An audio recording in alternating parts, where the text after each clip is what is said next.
Good afternoon, friends. This is Ayan, and I'm talking to you from Billionaire Traders Club. Today is 2nd of October 2021, and today is Mahatma Gandhi Jayanti, and also birthday of Lal Bahadur Shastri.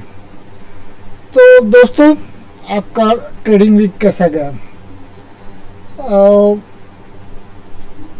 मैं आज आया हूँ Saturday को, तो weekend video के साथ to discuss कुछ important points, market का हाल जानने के लिए और थोड़ा बहुत डिस्कस करने के लिए नेक्स्ट वीक कैसा जाएगा। तो हम आगे चलते हैं। अभी तक के मार्केट आज तो नहीं, लास्ट जो मार्केट क्लोज हुए वो एक बार हम देख लेते हैं। हम स्टार्ट करते हैं एशियन मार्केट्स के साथ।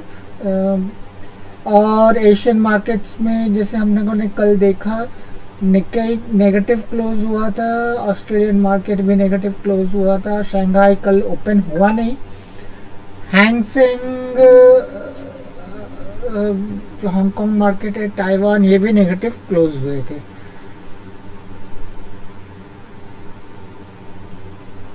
फिर हमने शायद देखा नहीं, बट यूरोपियन मार्केट्स भी काफ़ी नेगेटिव जा रहे थे, नेगेटिव ही क्लोज हुए। बट इसके ऑपोजिट जब हमने लास्ट देखा था, यूएस मार्केट्स नेगेटिव थे।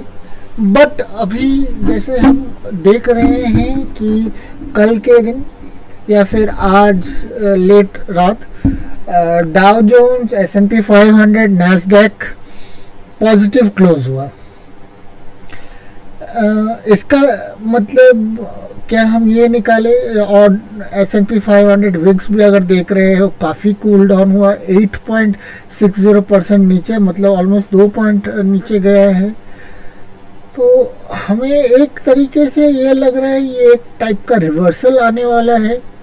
इंडिया विक्स भी कूल डाउन हुआ है, 18 से 17 हो गया है। इवन इफ इंडिया जो निफ्टी सेंसेक्स और निफ्टी बैंक है वो नेगेटिव बंद हुआ था, तो हमारे हिसाब से निफ्टी 4 दिनों तक लगातार बियरिश ग्रिप में था। बियर्स ने उनको अपने ग्रिप में बांध लिया था। हम निफ्टी का डेली चार्ट देखते हैं तो हमको एक अंदाजा होगा। बट ये जो डाउ जोन्स ने रिवर्सल मारा है, ये अगर हम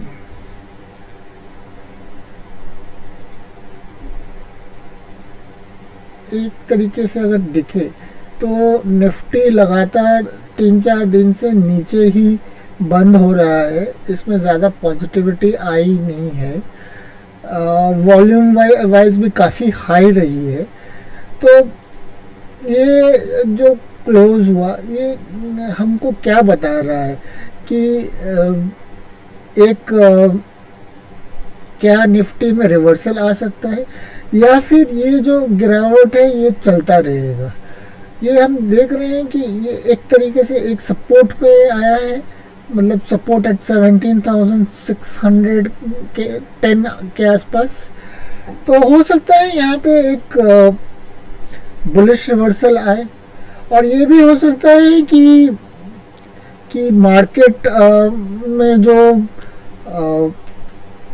FIIs, DIs हों, जो इंस्टीट्यूशंस हों, शायद एक फॉल्स नैरेटिव बना रहे हों कि ताकि रिटेल ट्रेडर्स डर जाए, रिटेल इन्वेस्टर्स डर जाए और सेल ऑफ करने लग जाए, फिर स्टॉक्स को चीप दाम में खरीद लें।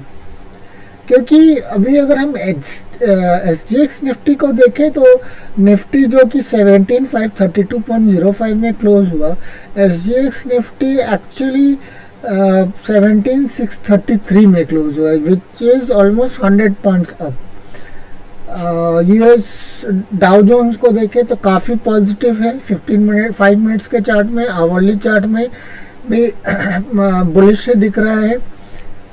यूएसडी आईएनआर 74.150 पे है, 74.20 पे भी गया है। डॉलर इंडेक्स थोड़ा सा कूल डाउन हुआ है 94, but still it is above 94। तो ये देख के मुझको एक अंदाज़ा तो हो रहा है कि निफ्टी में मंडे को एक बुलिश रिवर्सल आ सकता है। हम ट्रेडिंग व्यू में देखते हैं कुछ चार्ट्स। निफ्टी का ये चार्ट था। निफ्टी के चार्ट्स को अगर हम एनालाइज करें, ये डे के चार्ट्स है, 3 मिनट्स के चार्ट्स बनाए हुए हैं। तो मेरा एक, जैसे कि मैं यहाँ पे बताता हूँ कि आप अगर ट्रेडिंग कर रहे हैं फॉर 4th ऑफ अक्टूबर, मेरा रिकमेंडेशंस हैं कि आपने अगर पुट लिया है एंड इट पुट्स बाई किए हुए हैं, पुट ऑप्शंस या फिर फ्यूचर्स में सेल किए हैं एंड मार्केट गैप अप के साथ उठता है, तो आप डरिएगा नहीं। एंड जब भी मार्केट में रिवर्सल आए, मतलब कि बेरिश रिवर्सल आए या फिर प्रॉफिट बुकिंग आए, तब आप जाके उस पर अपना स्क्वायर ऑफ कीजिए। आप रिटेल ट्रेडर्स जो कि नए हैं या फिर even if you are experienced and आप पैनिक में आकर अपना पोजीशंस को डाउन मत कीजिए। डेफिनेटली यहाँ पे मंडे को बुलिश बिहेवियर हो सकता है, बट आपने अगर अपना पोजीशंस लूज़ नहीं किया है एंड ऑफ डे तक, तो अगर आप पोजीशंस कैरी कर रहे हैं तो डोंट वरी अबाउट इट।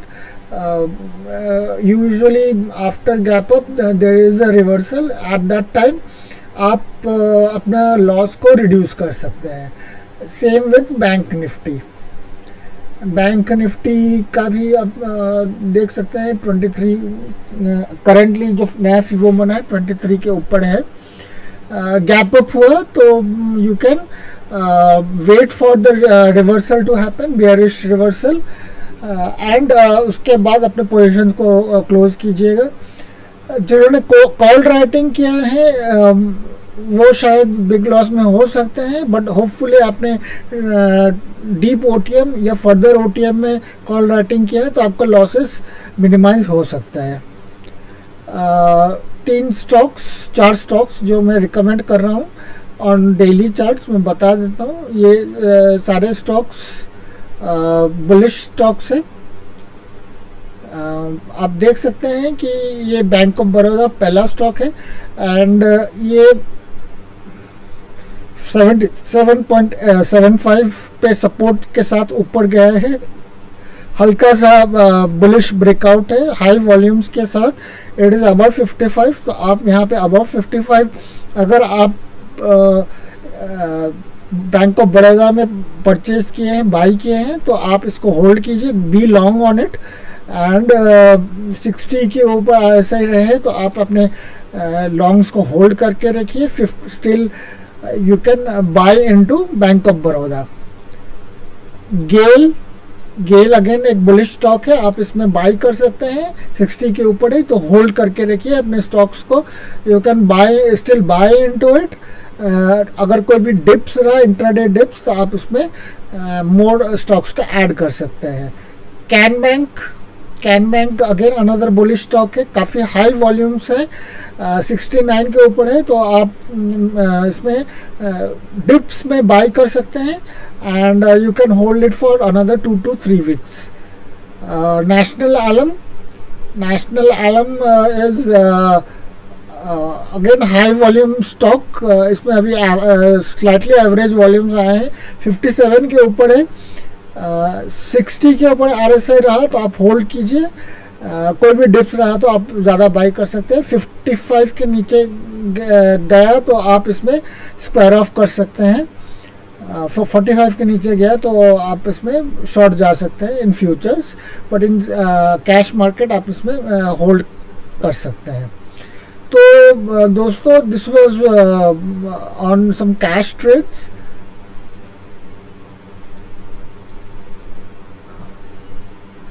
आप यहाँ पे देख सकते हैं डेरिवेटिव्स का में कैसा फ्लो बना है। यहाँ पे आप देख सकते हैं प्रायर टू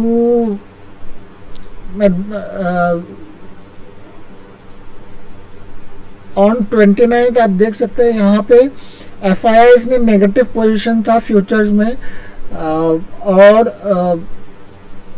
इंडेक्स कॉल्स में 18,690 था, जब एंड इंडेक्स पुट्स में -3,700, मतलब माइनस मतलब पुट्स ज़्यादा लिए हुए थे FIIs ने। फिर 30th को 22,434 हो गए एज अपोज टू -3,476, और उन्होंने उनका कॉल्स में भी काफ़ी रिड्यूस हुआ था, मतलब कि उनका ओवरऑल शॉर्ट पोजीशंस ज़्यादा थे और पुट्स में भी कम पोजीशन हो गए। तो मतलब उन्होंने इंडेक्स फ्यूचर्स में FIIs ने इंडेक्स फ्यूचर्स में बढ़ाया।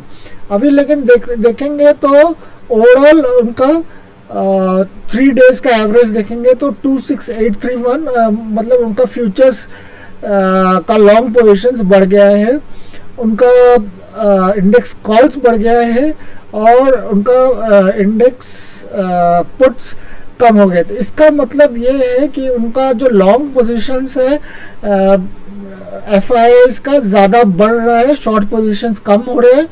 इसका मतलब they are bullish on indices market and they are going to push the market up. तो आप इस तरीके से एक अंदाज़ा लगा सकते हैं कि where FIIs are going. Another point is that one of my friends asked me कि अगर ऑप्शंस में ज़्यादा लोग सेलिंग कर रहे हैं, ये I'll speak this in English, if more people are option sellers then shouldn't the market go down? तो first of all options are by nature contracts. So for each, basically that means for every contract there is a buyer and a seller.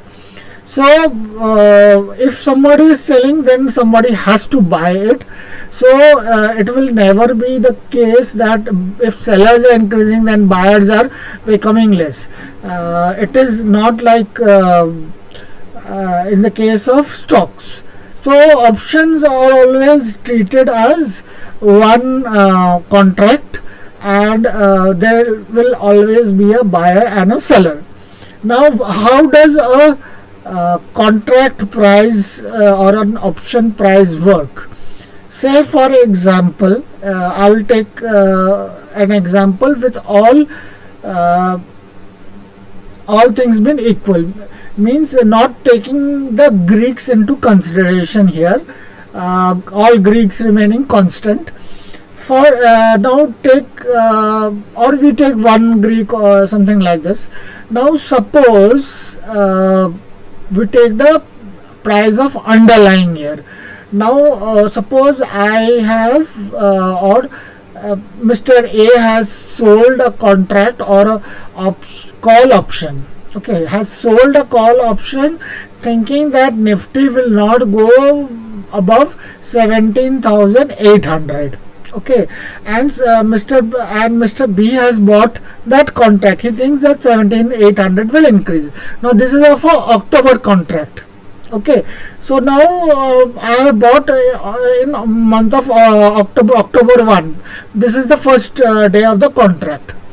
Now we look on say October 15th, or say this is the what will be the last expiry date of contract. We can look it into multiple ways. So last date is 28th. Okay, so on 28th, suppose there is an expiry. Okay, now on 28th, suppose the both the seller and the buyer hold their contracts. So on the date of expiry, suppose Nifty is at 17,700.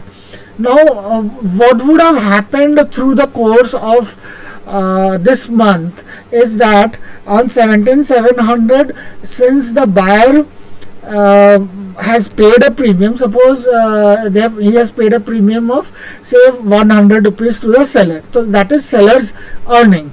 Now the buyer has the option of buying this contract. Now he has said ki I will buy this contract only if at 17,800. Suppose the price was 1,000 rupees at that time.